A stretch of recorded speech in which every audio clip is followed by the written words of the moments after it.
ಪರಿಶಿಷ್ಟ ಜಾತಿ ಹೋರಾಟದ ಸಮಾಲೋಚನಾ ಸಭೆ ಹಾಗೂ ಕರ್ನಾಟಕ ರಾಜ್ಯ ಮಡಿವಾಳರ ಕ್ಷೇಮಾಭಿವೃದ್ಧಿ ಸಂಘದ ನೂತನ ರಾಜ್ಯಾಧ್ಯಕ್ಷರಾದ ಎಂಕೆ ಹನುಮಂತನಪ್ಪನವರ ಅಧಿಕಾರ ಸ್ವೀಕಾರ ಸಮಾರಂಭವನ್ನು ಬೆಂಗಳೂರು ವಸಂತನಗರದ ಲಿಟ್ಕರ್ ಭವನದಲ್ಲಿ ಹಮ್ಮಿಕೊಳ್ಳಲಾಗಿತ್ತು. ಮುಖ್ಯಮಂತ್ರಿ ವೈದ್ಯಕೀಯ ಸಲಹೆಗಾರರಾದ ಡಾಕ್ಟರ್ ರವಿಕುಮಾರ್ ದೀಪ ಬೆಳಗಿಸುವ ಮೂಲಕ ಕಾರ್ಯಕ್ರಮಕ್ಕೆ ಚಾಲನೆಯನ್ನ ನೀಡಿದರು. ಇನ್ನು ಮಡಿವಾಳ ಸಮಾಜದ ರಾಜ್ಯ ಪ್ರಮುಖ ಮುಖಂಡರು ಹಾಗೂ ವಿವಿಧ ಸಂಘಗಳ ಪದಾಧಿಕಾರಿಗಳು ಮಡಿವಾಳ ಸಮಾಜವನ್ನ ಪರಿಶಿಷ್ಟ ಜಾತಿಗೆ ಸೇರಿಸಲು ಸಮಾಜದ ಎಲ್ಲಾ ಸ್ವಾಮೀಜಿಗಳು, ರಾಜ್ಯದ ಎಲ್ಲಾ ಸಂಘಟನೆಗಳು, ಪದಾಧಿಕಾರಿಗಳು ನಿಯೋಗ ಹೋಗಿ ಮುಖ್ಯಮಂತ್ರಿಗಳಿಗೆ ಮನವಿ ಸಲ್ಲಿಸಿ ಅಧಿವೇಶನದ ಮುನ್ನ ರಾಜ್ಯ ಸರ್ಕಾರದ ವಿರುದ್ಧ ಹೋರಾಟ ಮಾಡಲು ಸಭೆಯಲ್ಲಿ ಚರ್ಚಿಸಲಾಯಿತು.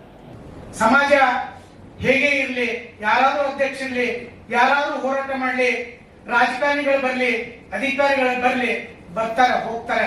ಆದರೆ ನೀವು ಇವತ್ತೇ ಸಂದರ್ಭದಲ್ಲಿ ಅಧಿಕಾರವನ್ನು ವಹಿಸಿದ ಸಂದರ್ಭದಲ್ಲಿ ನಾವು ದೇವರಲ್ಲಿ ಬೇಡ್ಕೊಳ್ತೇವೆ. ನಮ್ಮ ಸಮಾಜಕ್ಕೆಲ್ಲೋ ಒಂದು ಕಳಂಕ ಇದೆ. ಆ ಕಳಂಕ ಇವತ್ತೇ ತೀರ್ಬೇಕಾಗಿದೆ. ನೀವು ಒಬ್ಬ ಈ ಕ್ಷೇಮಾಭಿವೃದ್ಧಿ ಸಂಘದ ಅಧ್ಯಕ್ಷರಾಗಿ ನಿಮ್ಗೆ ಕೆಲಸ ಮಾಡೋದಕ್ಕೆ ಬಹಳ ಅವಕಾಶಗಳಿದಾವೆ. ಸಣ್ಣ ಸಮಾಜ, ಬಡತನದಲ್ಲಿರ್ತಕ್ಕಂಥ ಸಮಾಜ. ನೀವು ಕೂಡ ಯಾರೋ ಮಾತಾಡುವಾಗ ಹೇಳ್ತಾ ಇದ್ರು ಕೌರವರು ಹೇಗೆ ಸರ್ವನಾಶ ಆದ್ರು ಅಂತ ಹೇಳಿ. ಆದ್ರೆ ಗಾಂಧಾರಿಯ ಒಂದು ಗರ್ಭನು ಒಂದೇ, ಕುಂತಿಯ ಗರ್ಭನು ಒಂದೇ. ಆದ್ರೆ ಗಾಂಧಾರಿಯಲ್ಲಿ ಹುಟ್ಟಿರ್ತಕ್ಕಂಥ 101 ಜನ ಮಕ್ಕಳು ಏನಾದ್ರು, ಪಾಂಡವರು ಕುಂತಿಯ ಗರ್ಭದಲ್ಲಿ ಹುಟ್ಟಿರ್ತಕ್ಕಂಥ 5 ಜನ ಮಕ್ಕಳು ಏನಾದ್ರು, ಕೊನೆಯ ಹಂತದಲ್ಲಿ ಶ್ರೀಕೃಷ್ಣ ಪರಮಾತ್ಮ ಬಂದು ಏನು ಗಾಂಧಾರಿಯ ಗರ್ಭದಲ್ಲಿ ಹುಟ್ಟಿರ್ತಕ್ಕಂಥ 101 ಜನ ಮಕ್ಕಳನ್ನು ಸರ್ವನಾಶ ಮಾಡ್ತಾನೆ. ನನ್ನ 40 ವರ್ಷದ ಈ ಸಾರ್ವಜನಿಕ ಬದುಕಿನಲ್ಲಿ ಯೇಸು ಕ್ರಿಸ್ತನಿಗಿಂತನೂ ಎಷ್ಟು ಮೊಳೆ ಹೊಡೆಸ್ಕೊಂಡಿದ್ದೀವಿ, ಹೋರಾಟ ಮಾಡ್ತಾ ಇದ್ದೀವಿ. ಆದರೆ ನಮಗೆ ಆದಂಥ ಕಷ್ಟಗಳು, ದುಗುಡಗಳು, ನೋವುಗಳು ಮುಂದಿನ ಪೀಳಿಗೆಗೆ ಆಗಬಾರದು ಅಂತಕ್ಕಂಥ ಒಂದು ಕಾಳಜಿ ನಮಗೆ ಸದಾ ತುಡಿತಾ ಇರ್ತದೆ. ಸಂಘಟಕರಲ್ಲಿ ವಿನಂತಿ ಮಾಡ್ತೇನೆ, ನಾನು ಯಾತಕ್ಕೆ ಬಂದೆ ಅಂದರೆ ನಮ್ಮಲ್ಲಿ ಈ ಸಂಘಟನೆ ಮಾಡಿದ್ದೀವಿ. ಇವತ್ತು ಹನುಮಂತಪ್ಪನವರು, ಹನುಮಂತ ಅನ್ನೋ ಹೆಸರೇ ನಿಷ್ಠೆಯ ಸಂಕೇತ, ಮುಗ್ಧತೆಯ ಸಂಕೇತ, ಸಾಧನೆಯ ಸಂಕೇತ, ಸೇವೆಯ ಸಂಕೇತ, ನಿಷ್ಠೆಯ ಸಂಕೇತ. ರಾಜು ಅವರು ಕೃಷ್ಣ ಅಂತ ಹೇಳಿದರು, ಕೃಷ್ಣ ತಂತ್ರಗಾರಿಕೆ, ಆದರೆ ಹನುಮಂತ ಸಾಧನೆಯ ಸಂಕೇತ. ತಂತ್ರವನ್ನ ಮಾಡಿ ಬದುಕುವಷ್ಟು ಬೌದ್ಧಿಕವಾಗಿ ಇನ್ನೂ ನಮ್ಮ ಸಮುದಾಯ ಬೆಳೆದಿಲ್ಲ. ಆದ್ದರಿಂದ ನಮಗೆ ಬೇಕಾಗಿರ್ತಕ್ಕಂಥದ್ದು ಸಂಘಟನೆ ಅಂತಕ್ಕಂಥ ಹನುಮಶಕ್ತಿ. ಹನುಮಶಕ್ತಿಯನ್ನ ನೀವು ಇವತ್ತು ಕೂರಿಸಿದ್ದೀರಿ, ಅಲಂಕರಿಸಿದ್ದೀರಿ ಅಂತ ಅಂದ್ಕೊಂಡಿದ್ದೇನೆ. ನಾನು ಕೂಡ ನೋಡಿದಾಗೆ ಅವರಿಗೆ ಅತ್ಯಂತ ಮುಗ್ಧತೆ ಇದೆ, ನಿಷ್ಠೆ ಇದೆ.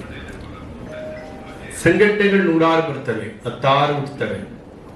ಇನ್ನು ಕೃಷ್ಣಯ್ಯನವರೇ ನೀವು ಬಹಳ ಖುಷಿಯಿಂದ, ಅಂದ್ರೆ ಯಾವ ಸಂಘಟನೆ ಕೆಲಸ ಮಾಡುತ್ತೋ ಆ ಸಂಘಟನೆ ಉಳ್ಕೊಳ್ಳುತ್ತೆ. ಒಂದು 10 ನಿಮಿಷ ಟೈಮ್ ತಗೊಳ್ತೀನಿ, ಸಂಘಟಕರು ಅನುಮತಿ ಕೊಡ್ಬೇಕು. ವಿಜಯಲಕ್ಷ್ಮಿ ಅವರು ಇದ್ದಾರೆ, ಮಹಿಳಾ, ಯಾರ್ದಾರು ಹೆಸರೇಳಿಲ್ಲ, ನನ್ನ ದುರ್ಗಣ್ಣ ಅನ್ಯತಾ ಭಾವಿಸ್ಬೇಡಿ. ನೋಡಿ, ನಾನು ಬಹಳ ಈ ಸಣ್ಣ ಸಣ್ಣ ಸಮುದಾಯಗಳ ಜೊತೆ ನಾನು OBC ಅಧ್ಯಕ್ಷ ಆಗಿರೋದು. ಮತ್ತು ಮೊದಲಿಂದ ನಾನು ಮಡಿವಾಳರಷ್ಟೇ ಇಲ್ಲ, ಇಡೀ ಕಾಯಕ ಸಮುದಾಯಗಳ ಬಗ್ಗೆ ಒಂದು ಚಿಂತನೆ ಇಟ್ಕೊಂಡು ಬಂದವು. ಬೇಕೋ ಬೇಡವೋ, ಅದು ರಾಜಕೀಯವಾಗೋ ಇನ್ನೊಂದು. ನಾನು ನಿನ್ನೆ ಕೂಡ ವಿಶ್ವಕರ್ಮದ ಅಧ್ಯಕ್ಷಗೆ ರವಿಕುಮಾರ್ ಅವರು ನಿನ್ನೆ ನಮ್ದೊಂದು ಮನೆ ಪಕ್ಷ ಬಂದು ಹೋಗಿದ್ರು, ಅಷ್ಟೊಳಗೆ ಭೇಟಿ ಆಗಲಿಲ್ಲ. ಅವ್ರಿಗೆ ಹೇಳ್ತಾರೆ, ಒಂದು MCF ಅಂತಕ್ಕಂಥ ಒಂದು ಸಂಘಟನೆ ನಮ್ಮಲ್ಲಿ ಹುಟ್ಟಿದ್ದಲ್ಲ, ಬಹಳ ಪ್ರಬುದ್ಧರು, ವಿದ್ಯಾವಂತರು ಸೇರಿ ಅತ್ಯಂತ ಅಚ್ಚುಕಟ್ಟಾಗಿ ಪಾರದರ್ಶಕವಾಗಿ ಇವತ್ತು ಒಂದು ಸಂಘಟನೆಯನ್ನು ವಾಟ್ಸಾಪ್ ಗ್ರೂಪ್ನಿಂದಲೇ ಸೇರಿಸಿ ಇವತ್ತು 12 ಕೋಟಿ ಭವನವನ್ನು ಮಾಡ್ತಾರೆ. ಆ ಸಂಘಟನೆಯಲ್ಲಿ ಸ್ವಾರ್ಥ ನುಸುಳಿಲ್ಲ. ಇಂಥ ಶಕ್ತಿ ಇರ್ತಕ್ಕಂಥ ವ್ಯಕ್ತಿ ಸಿಕ್ಕಿರಲಿಲ್ಲ ಈ ಸಂಘಕ್ಕೆ. ಇವತ್ತು ಹಣದ ಬಲ, ರಾಜಕೀಯದ ಬಲ, ಜನಗಳ ಬಲ ಎಲ್ಲ ಇರ್ತಕ್ಕಂಥ ವ್ಯಕ್ತಿ ಇವತ್ತು ವೇದಿಕೆಯಲ್ಲಿ ನಮ್ಮ ಇವತ್ತಿನ ದಿವಸ ಅಧಿಕಾರವನ್ನು ಸ್ವೀಕರಿಸಿದ್ದಾರೆ. ಬಹಳ ಸಂತೋಷ ಸಂಗತಿ. ಹಾಗೇನೆ ಈ ದಿವಸ ನನ್ನೊಂದು ಏನಪ್ಪ ಸಣ್ಣ ಅಭಿಪ್ರಾಯ, ಸ್ವಾಮೀಜಿ ಬರಬೇಕಾಗಿತ್ತು. ನಾನು ಇವತ್ತು ಸಾಯಂಕಾಲ ಫೋನ್ ಮಾಡಿ ತಿಳ್ಕೊತೀನಿ, ಗೊತ್ತಾಗಲಿಲ್ಲ ನನಗೆ. ಸ್ವಾಮೀಜಿ ಬಂದರೆ ಈ ಸಭೆಯಲ್ಲಿ ಇನ್ನೂ ಚೆನ್ನಾಗಿರ್ತಾ ಇತ್ತು. ಸ್ವಾಮೀಜಿ ಯಾಕೆ ಬರಲಿಲ್ಲ ಅನ್ನೋದೇ ನನ್ನ ಸಂಶಯ. ಈಗ ಕಾರ್ಯಕ್ರಮವನ್ನ ರೆಡಿ ಮಾಡಿ ಸ್ವಾಮೀಜಿ ಬಂದಿಲ್ಲ ಅಂತ ಅದಕ್ಕೆ ಅರ್ಥ ಇಲ್ಲ. ಇಲ್ಲ ಬರ್ತಾ ಇದ್ದಾರೆ, ಫೋನ್ ಮಾಡಿದ್ದೆ, ಬರ್ತಾ ಇದ್ದಾರೆ. ಹಾಗೆ ಈ ನಾವು ತಮ್ಮ ಸಲಹೆ ಏನಿದೆ ಹೇಳ್ತೀನಿ.